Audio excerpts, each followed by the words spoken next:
You too. What's good, your boy? Everything water and water is everything. My familiar. I got for you guys one of the best hunter builds in Destiny 2.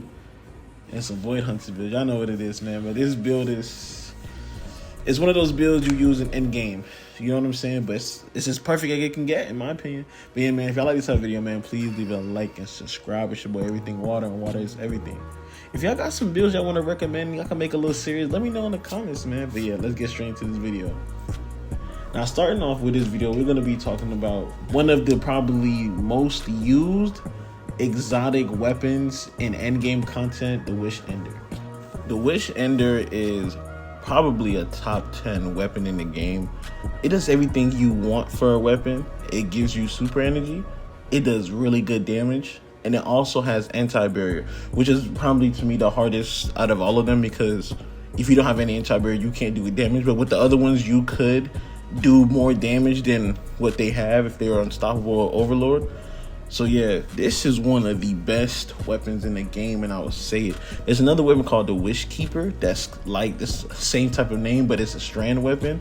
But this is one of the most used. This build is probably one of the most used in the game. Anybody in any game content will use this because it's so versatile. It does everything you need. And this weapon just makes this build so much better, and it just complements to like a perfect build. This is as perfect it can get, in my opinion.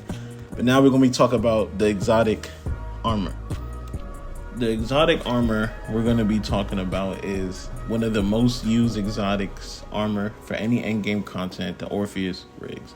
Now, the Orpheus rigs to me is a top 3 exotic for endgame.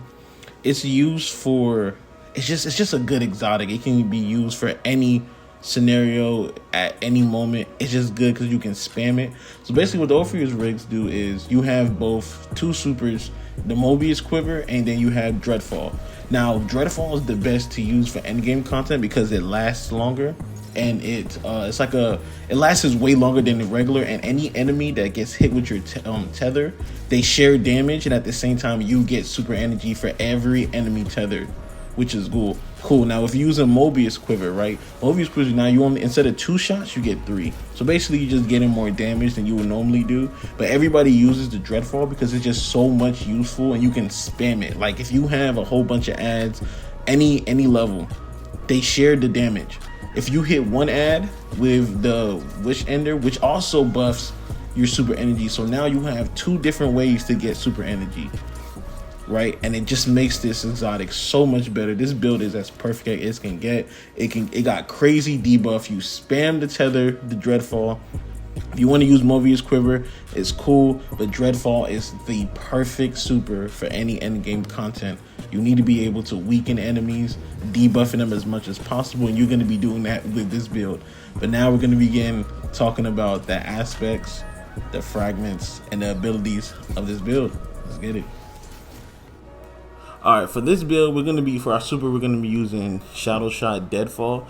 Now, you could use Mobius Quiver if you want to, but if you want to, Dreadfall is the best for any endgame. You want to be able to tether and have tether as long as possible and get your super back as long as possible.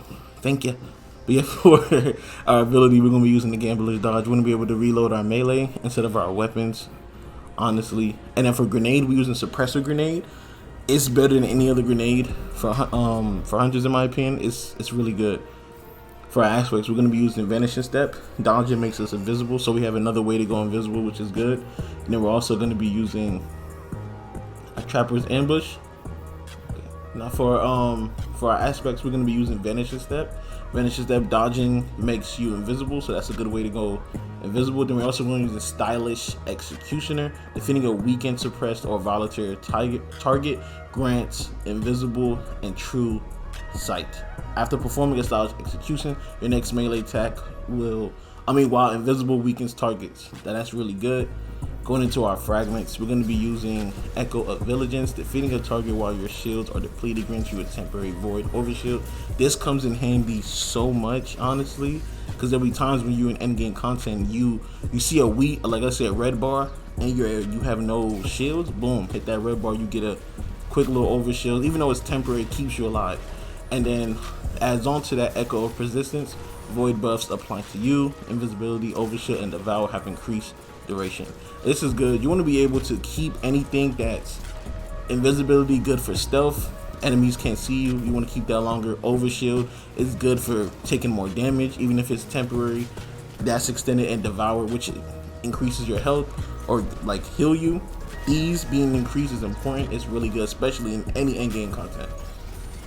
Echo of Starvation, picking a void beach or orb of power grants you devour. We have so many ways to create orbs of power, from our weapon, which is the Wish Ender, from our grenades. Yeah, so as long as we're creating orb of power, we're going to be getting devour, which is good. And then last but not least, we have Echo of Expulsion. Void ability, final blows cause targets to explode.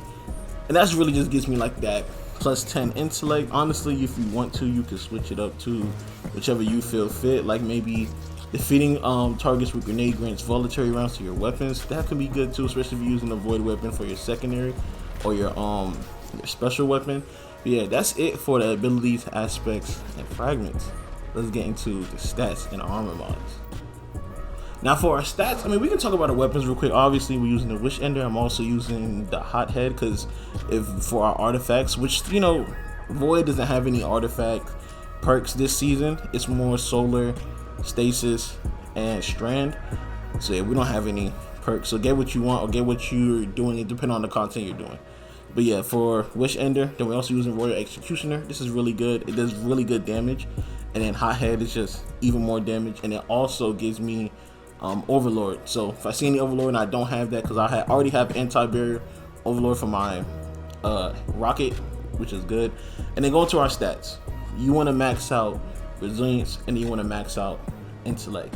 Honestly, you can go between discipline or mobility depending on your stats. My stats is more, as you can see, resilience and intellect, and then I get discipline, which is really good. But honestly, when you're using a void build and you're a hunter, you want to be able to go invisible as much as possible. So I recommend having your mobility pretty high. But in my case, you know, I play a lot safe, and then I'm able to spam Orpheus Rigs, which also gives me invisibility when I kill a target. So that's good. So, and also my grenades are pretty good to suppress enemies and stuff like that. So depending on what you're doing is good, but I feel like mobility is important because it's able to go invisible. And then going into our mods, nothing too crazy. Switch this out. Honestly, I don't know why I have this. You want to have all resistance mods. It doesn't matter what it is. And then you guys can see for my headpiece, you want to put, let me do it, because honestly, you want to make sure you have your kinetic siphons. In my opinion, you can put void here too if you're using a void weapon. You want to have your kinetic siphons, just to siphons. I don't know what I'm talking about on my part.